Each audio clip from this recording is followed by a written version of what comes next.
saya berbicara mengenai doa. Yang pertama, tolong dipasangkan table menu-nya. Di ibadah pertama, rasanya kayak dari kemarin, baru tadi pagi ya. Ya ini kalau sudah khotbah 5 kali ya gini, rasanya hari itu sudah lewat ya. Yang pertama itu doa dari kehausan. Ini doa dari seseorang Bani Korah. Bani Korah itu adalah orang yang keluarganya dikucilkan karena dulu pemberontak zamannya Musa.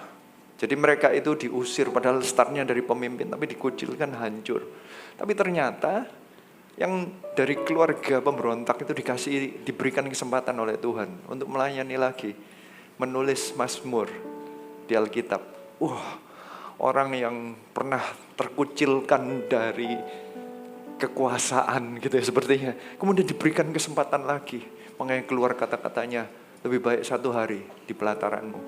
Orang yang ngerti menghargai hadirat Tuhan, orang yang pernah diusir sepertinya karena dosa dan berikan kesempatan untuk balik. Mestinya kita begitu ya. Berdoa itu kita mengerti kita dahulu itu jelek, hidup kita penuh dosa. Sekarang diberikan kesempatan masuk ruang Maha Kudus, bukannya kita mestinya menghargai. Itu yang ibadah pertama. Ibadah kedua, doa di saat doa di lembah kekelaman. Ini doanya Daud saat Daud belum jadi raja di Mazmur 23. Itu Daud kondisinya masih dikejar-kejar oleh Saul. Entah dia di padang belantara atau dia di Goa Adulam, tapi yang pasti dia belum punya rumah. Dia belum punya tempat yang menetap yang bagus. Dia selalu diserang oleh Saul, tetapi dia bisa berbicara mengenai Tuhan adalah gembalaku. Karena keamanan Daud itu bukan di istana dan banyak tentara, tapi di dalam Tuhan.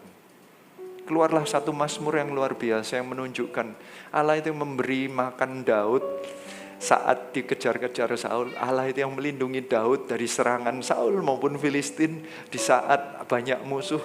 Dia itu tidak mengejar istananya, dia mengejar Tuhannya. Tuhan yang menjadi gembalanya. Jadi Mazmur yang begitu indah. Itu semua doa loh itu. Doa yang ketiga, itu doa mendatangkan kerajaan. Kita sering diajak doa puasa untuk gereja, doa puasa untuk acara KKR misalnya. Tapi itu selalu kayak sepertinya dalam konteks pelayanan. Kadang kita diajak, ayo mendoakan pendetanya, mendoakan acaranya. Tapi dalam konteks kita melayani secara ministry kita mendoakan. Mungkin hanya waktu kita di dalam CG diajak, ayo mendoakan CG kita biar bertumbuh. Tapi dalam konteks pelayanan. Ternyata doa mendatangkan kerajaan itu diajarkan oleh Tuhan Yesus Kristus. Itu doa Bapa kami. Dalam doa Bapa kami loh, permintaan pertamanya adalah datanglah kerajaan.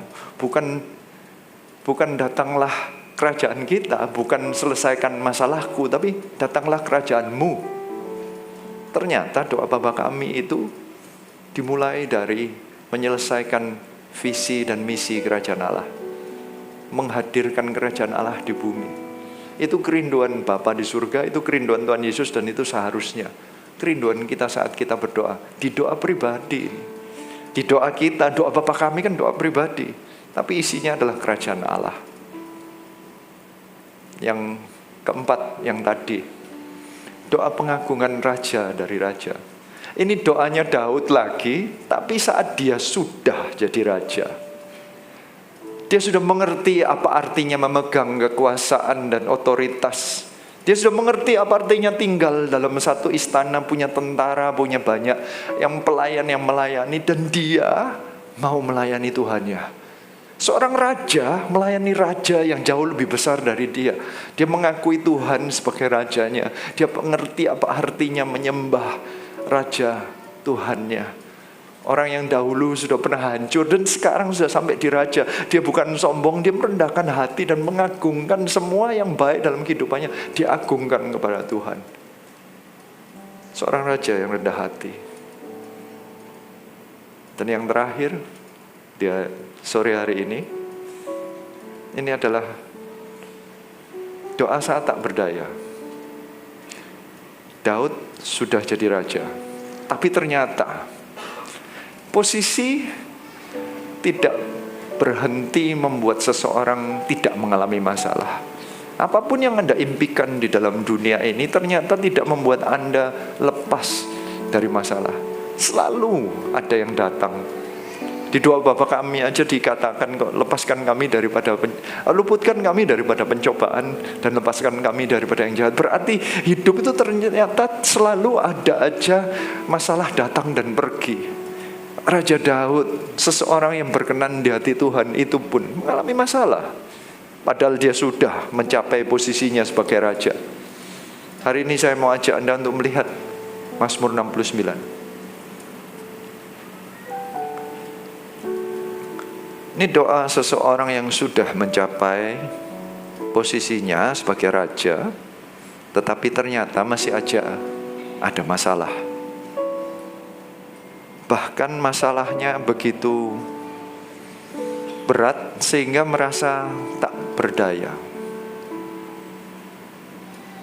Yang pertama, sikap hati yang harus kita ambil saat kita bisa aja merasa bahwa kita sudah menjadi seorang Kristen lama yang sudah pelayanan bahkan. Tapi ada hal-hal yang kita ternyata tidak berdaya. Sikap hatinya Daud perlu kita pelajari. Ada 4 sikap hati. Sikap hati yang pertama, tetap percaya kepada Tuhan dalam masalah. Sepertinya ini logika, tetapi yang saya temukan di dalam pelayanan kami, saat kami melayani orang, ada orang-orang yang kalau masalahnya tidak berhenti-berhenti, mereka mulai tawar hati terhadap Tuhan. Kata-kata tetap percaya kepada Tuhan itu bukan hanya punya agama dan menyembah Tuhan, tetapi percaya itu artinya trust. Trust itu artinya kita tetap percaya bahwa Allah itu tetap berkuasa. Tapi ada orang-orang yang kalau masalah tak kunjung selesai, tiba-tiba merasa mungkin Tuhan itu tidak seberkuasa yang saya bayangkan. Mulai berkurang imannya. Iman kepada Tuhan sebagai juru selamat nanti waktu kita mati, iya. Tapi iman untuk menyelesaikan masalah, enggak. Kayaknya dikurangi gitu loh. Ada orang yang mundur kepercayaannya kepada Tuhan, trustnya kepada Tuhan, beliefnya mungkin tetap ada, tapi mungkin mengecil, menyusut. Tetap beribadah, enggak pindah agama, tapi sudah malas-malasan. Karena mungkin menemukan masalah, mungkin kepahitan dengan seseorang, mungkin di dalam pekerjaannya dia mungkin mengalami masalah dengan sesama orang Kristen. Dia berpikirnya begini, ternyata orang Kristen gitu-gitu aja. Itu kepercayaannya mengenai kuasa Tuhan dalam kehidupan seseorang dikurangi. Apalagi jika nanti masalahnya dengan seseorang yang punya label pemimpin. Nanti tiba-tiba pemikirannya, oh pelayan Tuhan juga begitu ya. Gini toh pemimpin itu. Kemarin saya itu ada contoh yang paling terakhir yang saya alami. Perasaan tetap percaya dalam masalah itu bisa muncul anytime. Bisa saja terjadinya itu misalnya begini, ini kejadian pada saya. Ini kan seseorang yang saya mengucap syukur saya diberikan kesempatan untuk melayani sebagai pembicara ya. Kemarin itu kita ada kesempatan, kita tuh retreat bersama dengan para pemimpin. Saya bagikan ini. Dan acaranya cukup penuh. Hampir sama kayak di PCM gini. Kayaknya makan siang itu rasanya harus, pokoknya kalau Anda makannya biasanya pelan gak mungkin bisa lah. Soalnya rasanya baru minum 1 gelas sudah mulai ibadah lagi ya gitu rasanya. Anda nggak kerasa, kita baru sudah mulai ya gitu rasanya itu perasaannya. Dan itu kemarin terjadi. Jadi kalau seharian dan saya minum terus minum karena kalau bicara gini itu tenggorokan kering jadi minum. Jadi pingin ke WC gitu ya. Dan ternyata kalau orang kumpul di satu tempat ribuan orang, terus kalau berhentinya cuma 7 menit, nah ya. 7 menit untuk ke WC barengan. Waduh, ngantrinya nggak nanggung-nanggung. Apalagi yang saya ngerti yang wanita, waduh ngantrinya lama. Jadi WC-nya pembicara itu untuk wanita juga. Tapi saya 1 menit lagi harus naik panggung. Jadi mau nggak mau saya minta izin sama semua ibu-ibu yang ngantri, ada 10 kali gitu. Maaf ya, saya tak ke WC duluan ya. Kalau nggak kan ngantrinya panjang. Nah begitu saya mulai motong begitu, ya ada yang ngasih komentar, gini ta pembicara itu, motong cewek gini ta, laki-laki pembicara pelayan Tuhan kayak gini ta. Tahu siapa yang ngasih komentar itu? Anak saya sendiri. Enggak, ini kita guyonan. Saya langsung balas, gini tanya anaknya pendeta. Sama saja kan, kok suka menghina orang ya kan.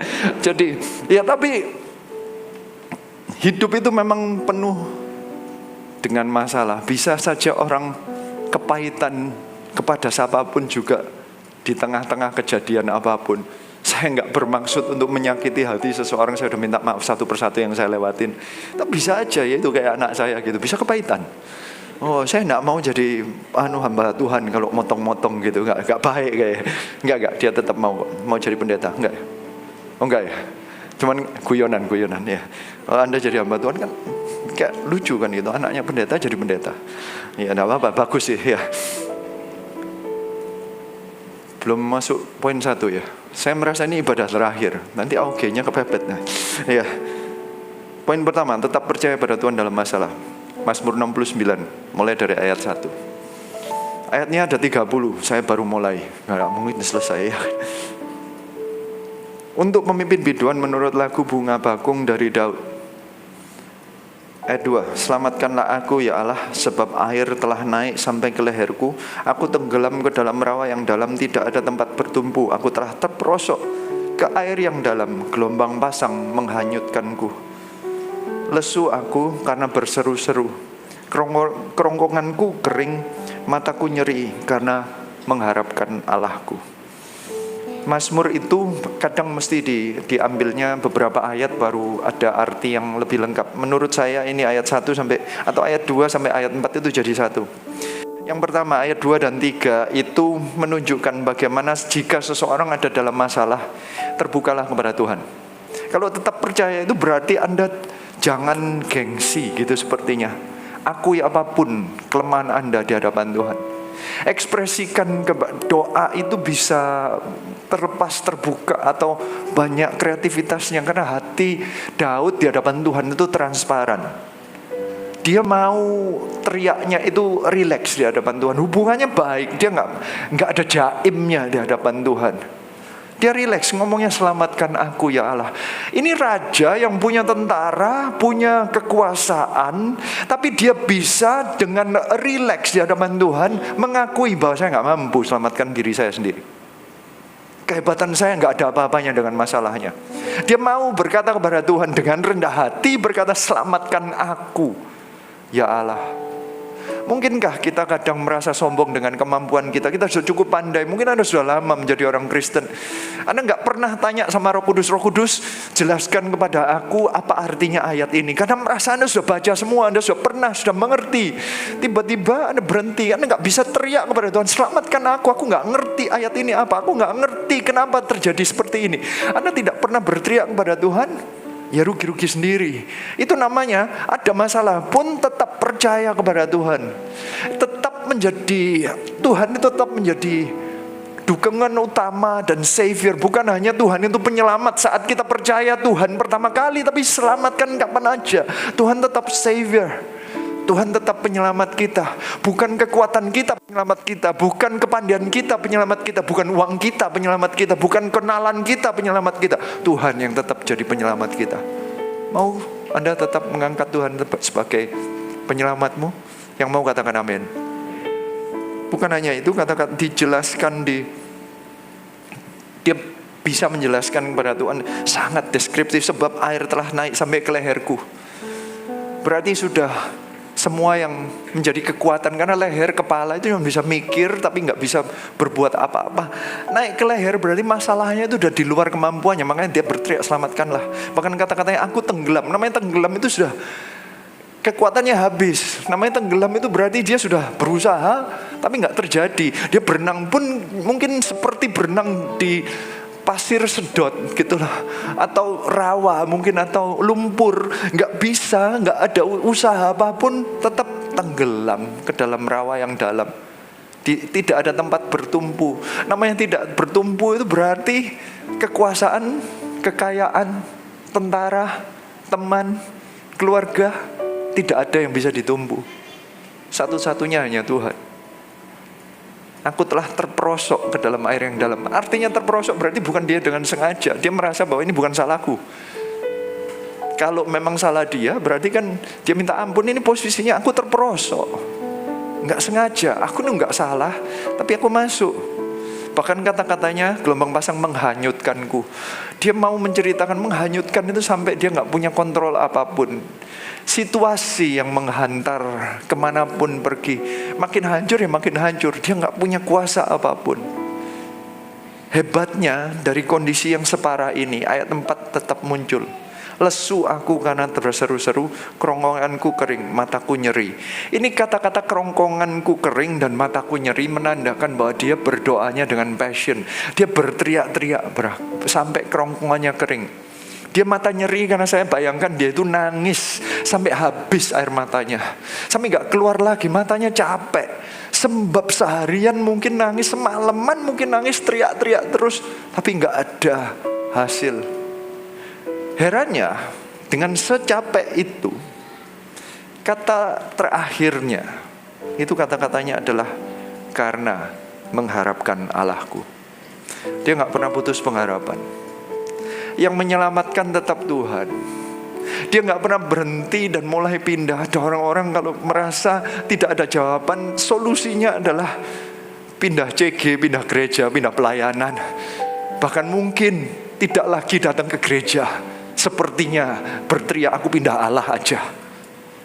Daud gak. Daud itu imannya kokoh.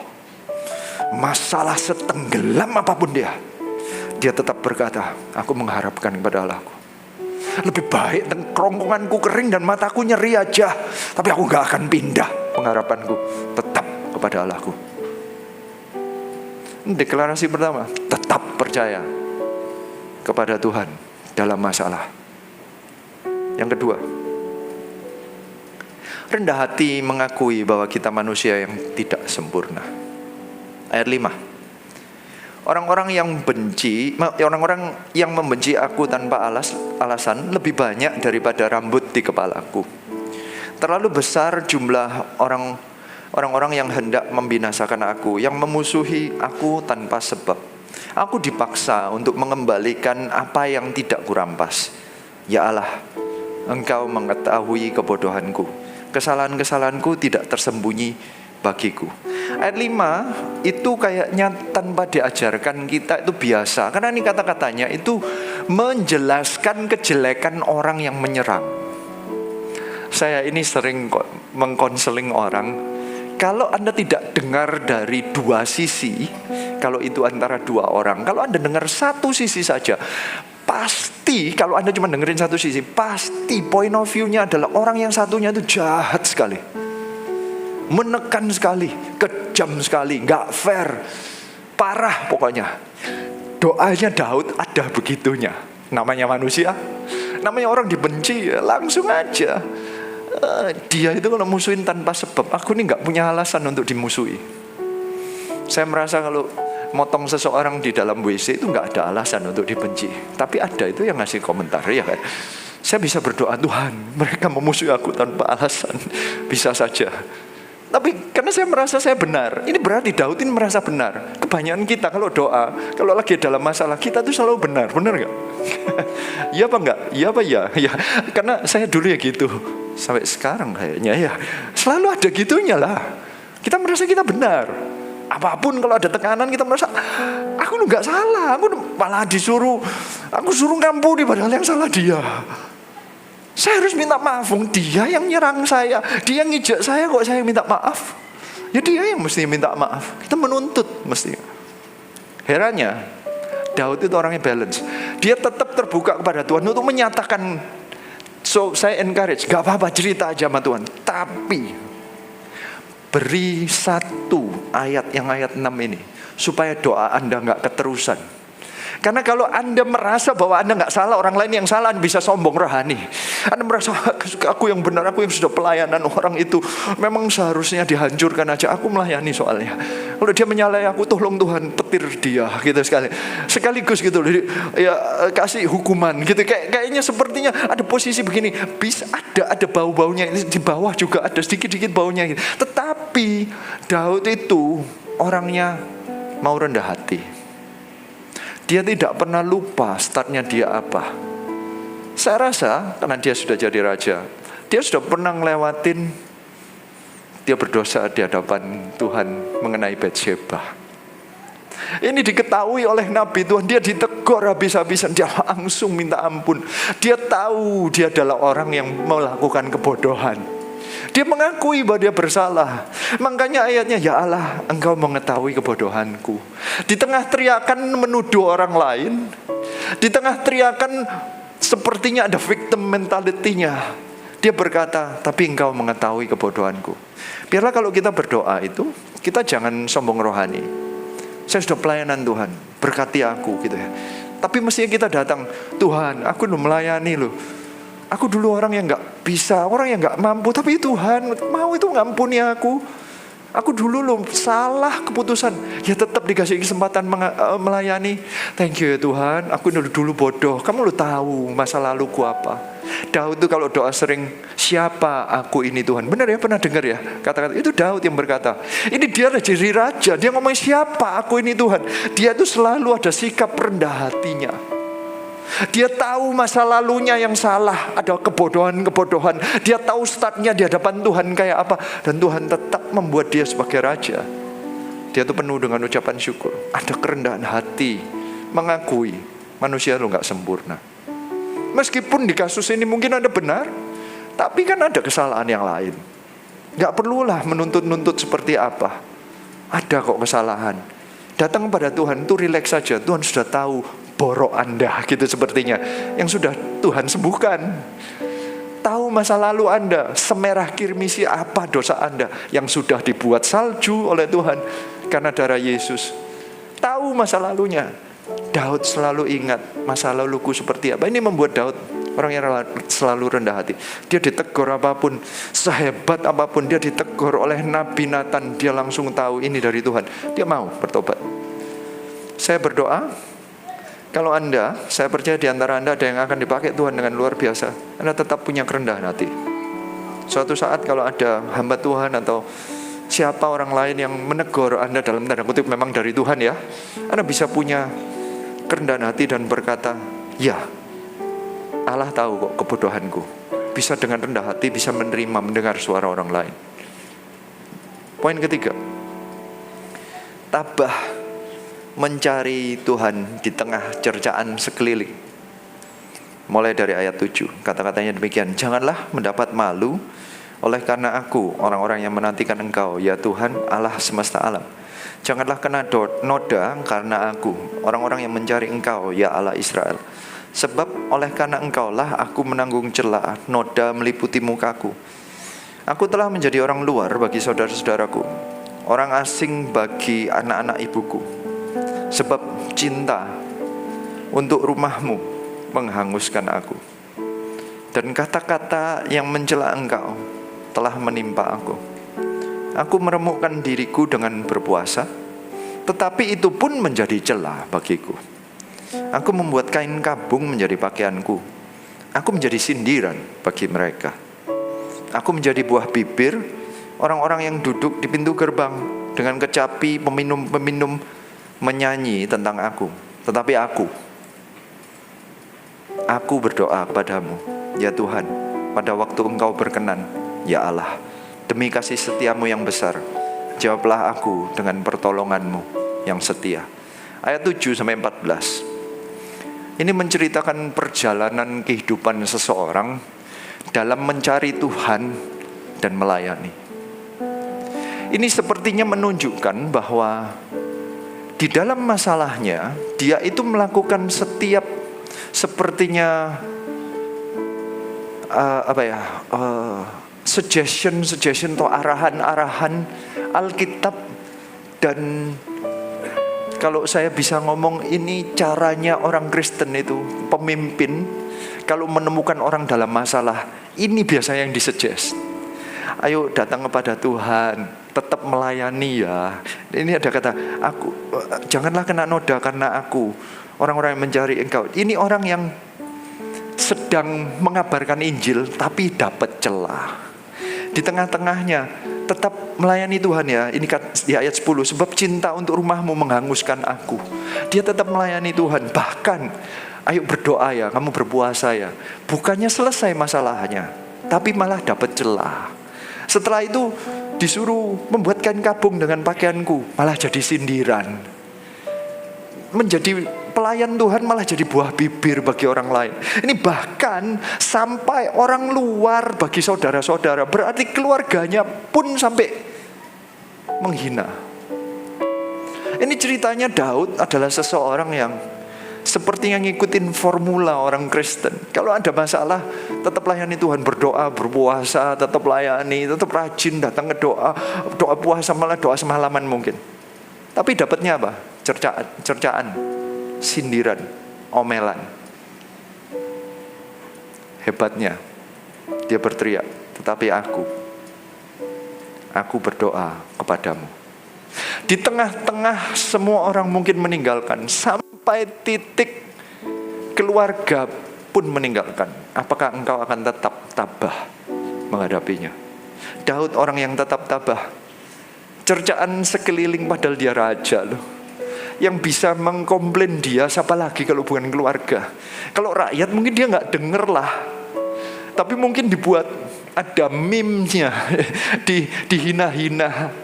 Mungkin kalau dia ada masalah itu, zaman sekarang ya dibuat memes oh, bener ya ngomongnya. Dibuat guyonan gitu loh di Instagram. Karena kan gak bisa menghina langsung. Tapi kalau keluarga menghinanya karena ya pelayanan terus, bisnis mulu sih masih hancur ya.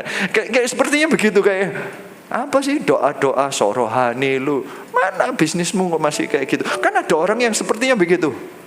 Bisa enggak Anda di tengah-tengah itu, bukannya Anda mengecil, menjadi patah semangat, Anda jadi kayak Anda mulai malah ngikutin mereka. Sebenarnya iya ya, aku pelayanan kok Tuhan enggak bela aku ya. Atau Anda tetap berdoa. Kalau Daud tetap berdoa. Keyakinan dia itu tidak gampang digoyang dengan kiri kanan. Dia itu, istilah saya ya, punya selective hearing.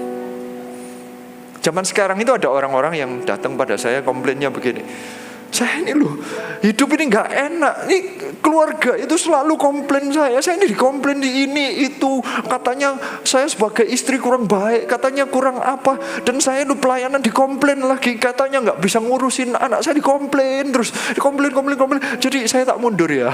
Alasannya begitu. Loh, pertanyaannya loh, berarti Anda dulu pelayanan dasarnya dari apa? Daud adalah seseorang yang tahu startnya apa. Dia mengerti sebab cinta untuk rumahmu menghanguskan aku, yang menjadi passion kehidupannya. Dia tahu cinta akan rumah Tuhan. Dia melayani bukan karena pendapat orang.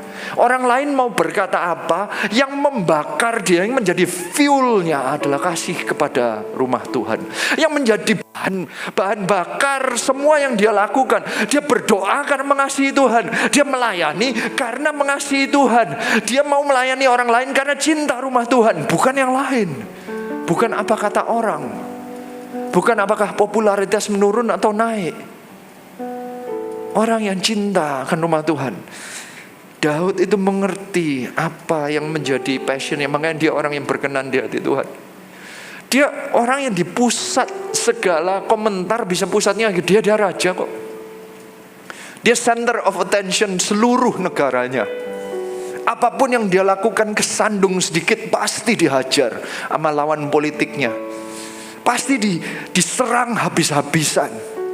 Tapi dia dia tetap tabah. Karena di tengah-tengah hatinya, dia tuh mau melayani Tuhan. Yang paling menjadi pembakar dalam kehidupannya adalah, aku mau bangun bait Allah. Ketahuan hatinya Daud. Yang membuat Daud kuat mengalami masalah. Karena dia punya visi yang jelas dalam kehidupannya. Visinya itu bukan keberhasilan dalam pemerintahan. Visinya membangun bait Allah. Visinya dia itu bukan menjadi raja terkaya, tapi mau membangun bait Allah. Di tengah-tengahnya dia menjadi raja yang hebat sekali. Dia menjadi seseorang yang menang perang. Dia mengembangkan kerajaannya menjadi 7 kali lipat lebih besar. Karena di tengah-tengahnya ada cinta untuk rumah Tuhan. Bagi kita apa artinya? Jangan sampai kita itu memegang sesuatu yang visi yang terlalu fana dalam kehidupan kita. Di belakang semua, kita semua harus kerja. Kita semua harus baik dalam pekerjaan kita, baik dalam sekolah kita. Kita punya visi, tapi itu visi cuma singkat, sementara. Visi terbesar dan panjang itu adalah membangun rumah Tuhan. Siapa yang percaya katakan amin.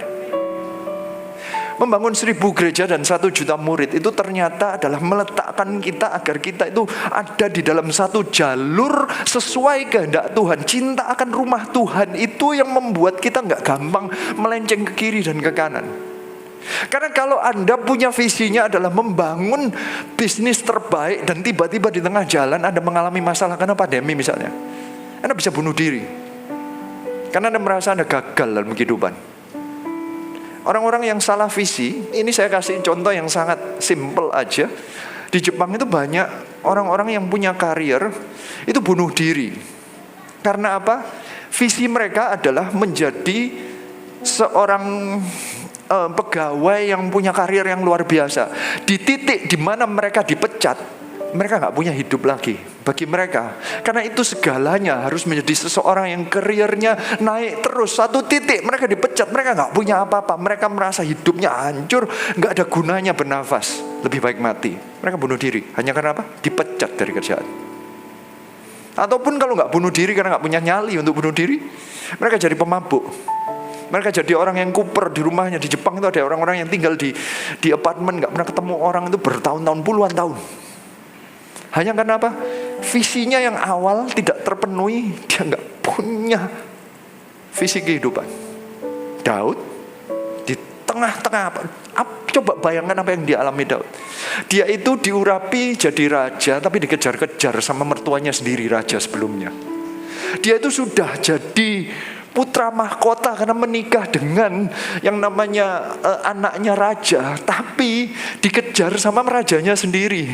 Dia dahulu yang punya posisi sebagai pahlawan bunuh Goliat, itu dikejar-kejar jadi fugitif. Dia harus tinggal bukan di istana karena dia sudah pernah mengalahkan orang Filistin, tetapi malah dia lari di padang gurun, karena padang belantara, di gua-gua, karena dia diusir-usir. Sampai dia sudah pernah jadi orang gila di hadapan orang Filistin. Dia harus merendahkan diri menjadi pelayannya raja musuh.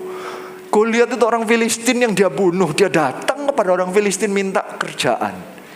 Kurang memalukan apa itu? Itu pun di titik terakhirnya. Dia bangun satu desa, rumah dengan 600 orangnya dirampok sama bangsa Amalek.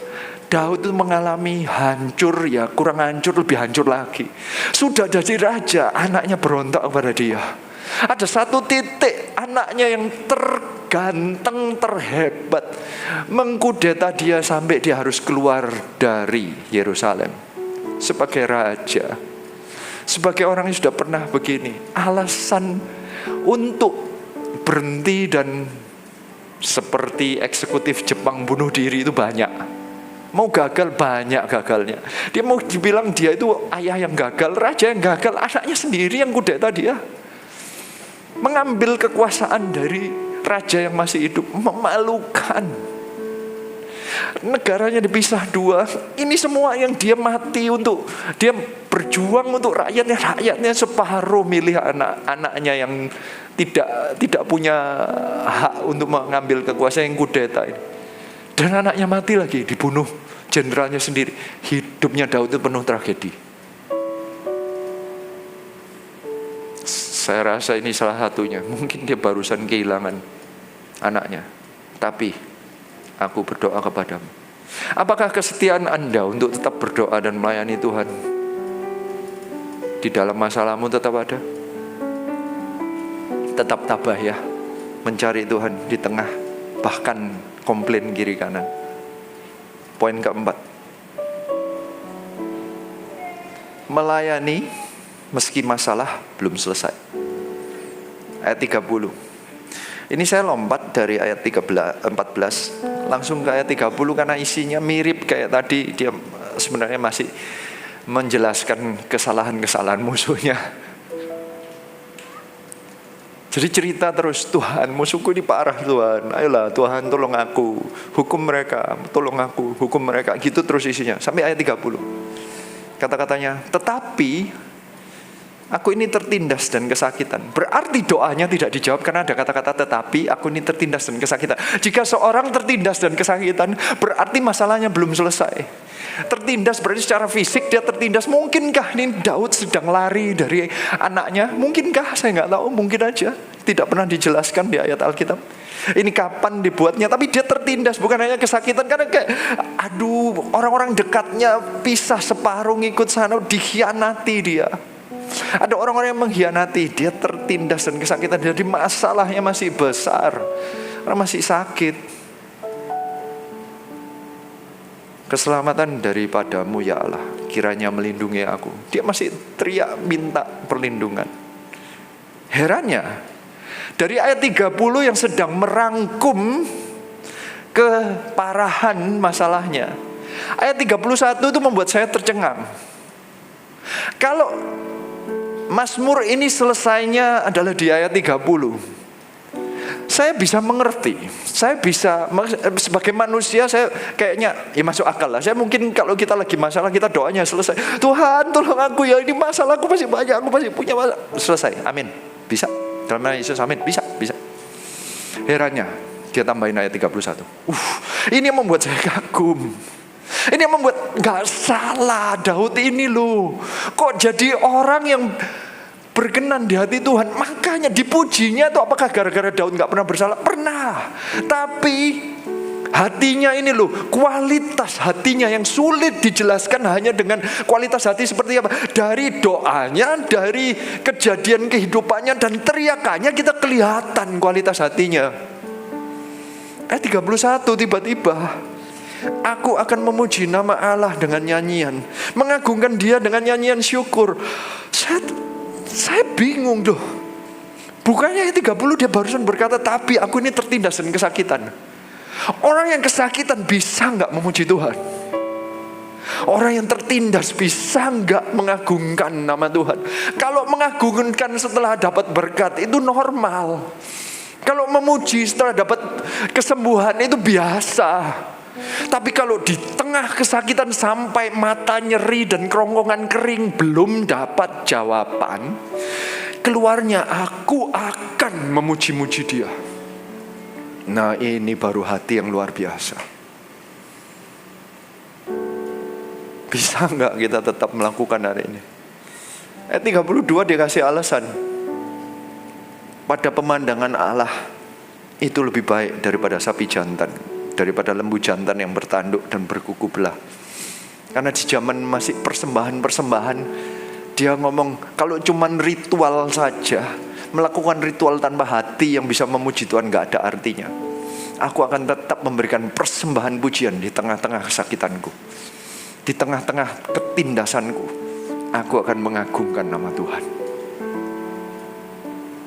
Bukan hanya itu, dia tidak berhenti di sana. Ayat 33 tiba-tiba switch lagi, berubah lagi. Dia bukan hanya aku memuji Tuhan, tetapi tiba-tiba dia switch. Ayat 33, lihatlah hai orang-orang yang rendah hati dan bersukacitalah kamu yang mencari Allah, biarlah hatimu hidup kembali.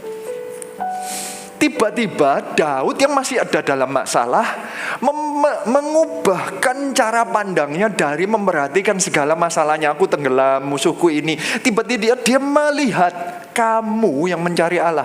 Orang yang mencari Allah itu berarti sama ya seperti Daud, orang yang dalam masalah. Tiba-tiba Daud memperhatikan orang lain yang lagi dalam masalah. Dia berkata, biarlah hatimu hidup kembali. Dia bisa mendoakan orang lain. Hati yang melayani meski masalah belum selesai. Ada orang yang bertanya kepada saya, waktu saya tawarin, ayo jadi sponsor, mereka selalu ngomongnya begini, Ko, aku ini masih masalah, Ko. Bisnisku belum selesai, Ko. Aku masih mulai merintis, Ko. Nanti kalau enggak masalahnya, Ko, aku ini masih ada masalah sama ini, sama itu. Aku kok masih belum selesai, Ko. Aku belum ngerti Alkitab 100%. Masih ada masalah, semua itu jadi alasan supaya tidak pelayanan karena banyak sekali alasan belum selesainya.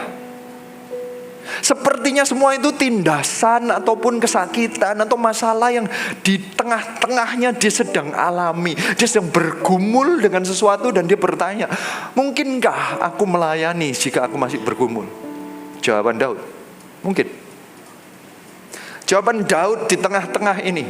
Bagi yang Anda sudah ditawarin CGL Anda belum mau jadi sponsor, biar dengarkan suaranya Daud yang berteriak. Dia bisa di tengah-tengah masih tertindas, dia berkata, biarlah hatimu hidup kembali. Orang yang masih sakit mendoakan orang lain. Saya sering berjumpa dan saya berjumpa di CG kami. Orang yang lahirnya cerebral palsy, susah ngomongnya. Itu ada kelemahan di otak sejak lahir. Dia mau melayani. Dia servolution. Mestinya ada videonya. Kayaknya saya pernah pasang di sini. Namanya Santi. Dia mau melayani, dia mendoakan. Dia itu cerebral palsy, itu jalan aja harus dituntun orang. Tangannya gak pernah bisa diam. Dia kalau mau diamkan tangannya harus megangin tangan dengan tangan. Kalau enggak tangannya kan goyang terus. Gak bisa nahan ya. Saya suruh doakan orang. Jadi kalau doakan orang itu butuh 2 orang yang lain. Untuk dia mendoakan orang lain harus ada 2 orang, karena berdirinya harus dipegangin orang. Yang kedua, tangannya harus dipegangin supaya dia gak goyang-goyang. Jadi untuk mendoakan 1 orang butuh 3 orang. 1 orang megangin dia, 1 orang megangin tangannya. Jadi dia dia pernah ikut mission trip dengan saya. Saya minta tolong dia maju menjadi pendoa bagi orang yang altar call. Orang-orang yang nangis-nangis itu, saya minta kamu yang cerebral palsy, kamu doakan orang itu. Dia mau. Dia mau, dia mendoakan, dia kesaksian, dia menceritakan, saya mendoakan biar dia mengalami apa yang aku alami. Aku mau melayani visi kerajaan Allah seperti dalam hatinya itu berteriak seperti yang Daud berteriak. Yang menghanguskan aku itu cinta akan rumah Tuhan. Aku meskipun cerebral palsy, meskipun tanganku bergoyang pun, bila perlu ada yang megangin, aku mau doain orang, aku mau doain orang. Biarlah hidupmu hidup, biarlah hatimu hidup. Orang lain yang sakit pun dia mau doakan. Orang yang sakit mendoakan orang sakit. Apa kata Alkitab? Apakah ini normal? Ya. Di Ayub 42 ayat 10 dikatakan, Ayub disuruh mendoakan teman-temannya yang lagi maisong dia karena dia kehilangan anak. Dia yang lagi borokan, dia lagi gatal-gatal, kulitnya lagi hancur. Belum dikatakan bahwa dia dipulihkan, belum disembuhkan. Dia yang suruh doain orang yang maisong dia. Setelah itu baru Tuhan memulihkan dia. Berarti orang yang sedang di dalam pergumulan belum terjawab pun harusnya melayani Tuhan enggak? Kita mulai melayani Tuhan bukan startnya dari masalah selesai. Karena hidup kita sampai mati pun masih ada masalah. Kalau Anda berhenti ada masalah, ada kemungkinan Anda sudah mati. Berarti kalau masalah selalu kunjung datang dan pergi, mulainya melayani Tuhan karena apa? Karena ada cinta rumah Tuhan di dalam diriku. Karena mengasihi Tuhan, aku melayani di gereja Tuhan. Karena mengasihi Tuhan, aku melayani orang lain yang sakit. Seharusnya ini yang kita lakukan. Tapi gak selesai di situ. Ayat 34, sebab Tuhan mendengarkan orang-orang miskin dan tidak memandang hina orang-orangnya yang dalam tahanan. Ayat 35, biarlah langit dan bumi memuji-muji Dia, lautan dan segala yang bergerak di dalamnya. Sebab Allah akan menyelamatkan Sion dan membangun kota-kota Yehuda, supaya orang-orang diam di sana dan memilikinya. Anak cucu hamba-hambanya akan mewarisinya, dan orang-orang yang mencintai namanya akan diam di situ. Tiba-tiba mulai dari ayat 34 sampai 37 itu tiba-tiba Daud menjelaskan. Saya jelaskan berulang-ulang bahwa Daud itu yang rindu membangun bait Allah. Tuhan tidak pernah menyuruh Daud membangun bait Allah. Daud yang rindu mempersembahkan bait Allah ini untuk Tuhan. Tuhan tidak pernah minta Daud mempersembahkan berapa ribu apa emas tak perak, tidak pernah minta. Tuhan gak perlu. Dunia dan segala miliknya itu milik Tuhan. Daud yang mau memberi. Daud itu yang berkata tiba-tiba di ayat 36, sebab Allah akan menyelamatkan Sion dan membangun kota-kota. Tiba-tiba di tengah-tengah masalah dia itu mikirkan pembangunan. Dia memikirkan bangun bait Allah. Karena kata-katanya adalah supaya orang-orang diam di sana dan memilikinya, anak cucu hamba-hambanya akan mewarisinya. Tiba-tiba dia memikirkan, ini orang yang lagi ada dalam masalah, memikirkan anak cucu mewarisi. Saya mengucap syukur kita ada di dalam gereja yang selalu memikirkan masa depan. Apakah gereja kita itu tidak ada masalah? Selalu ada. Saya ini dengar ada di beberapa tempat itu sedang didemo, tidak boleh ibadah. Yang di situ izin nggak keluar, yang di sana masih ditolak, yang di sana masih perizinannya nggak boleh keluar, yang di sana pembangunannya belum selesai, yang banyak masalah banyak. Tapi yang dipikirkan apa? The next generation AOG Conference tetap mengadakan acara. Mengucap syukurlah, Gereja Mawar Shalom selalu memikirkan anak cucu agar mewarisi. Kalau bangun gereja bukan untuk diri kita sendiri, bukan supaya kita nyaman, tetapi supaya anak cucu kita bisa mewarisi Allah yang luar biasa itu. Katakan ke sebelah Anda, saya mengucap syukur saya di Gereja Mawar Shalom. Berarti seharusnya loh ya, kita dalam masalah tidak ada yang membuat kita berhenti untuk tetap mendoakan visi kerajaan Allah di tempat ini. Gak ada alasan untuk kita berhenti melayani. Anda ada masalah atau tidak ada masalah, tetap layani Tuhan karena sumbernya berbeda. Anda sumber melayani semua karena Tuhan menjamah Anda, Tuhan mengampuni Anda, Anda mendapatkan kasih Tuhan dan Anda mau melayani. Ada masalah gak ada masalah, Tuhan tetap sayang sama Anda. Ada masalah gak ada masalah, itu cuma masalah waktu. Nanti kalau Tuhan lepaskan ya Tuhan lepaskan, kalau Tuhan sembuhkan ya Tuhan sembuhkan, kalau Tuhan kasih berkat ya Tuhan kasih berkat. Saya percaya kalau masih ada masalah, Tuhan berikan kekuatan untuk melewati ini. Kalau masih di dalam lembah kekelaman, lembah itu perlu dijalani. Gak bisa tiba-tiba jadi gunung. Namanya lembah itu nanti naik jadi dataran, baru naik ke gunung. Gak ada yang langsung lompat jadi gunung. Itu bukan lembah, itu jurang namanya. Kalau Tuhan itu membawa kita ke lembah, bukan ke jurang. Kalau iblis mintanya kita masuk ke dalam jurang, langsung jatuh. Kalau Tuhan bawanya ke lembah, harus ada waktunya untuk melewati. Di tengah-tengah lembah itulah Anda akan makin dekat, Anda makin mengerti bahwa gak ada apa-apapun di dunia, ternyata Tuhan itu yang paling penting.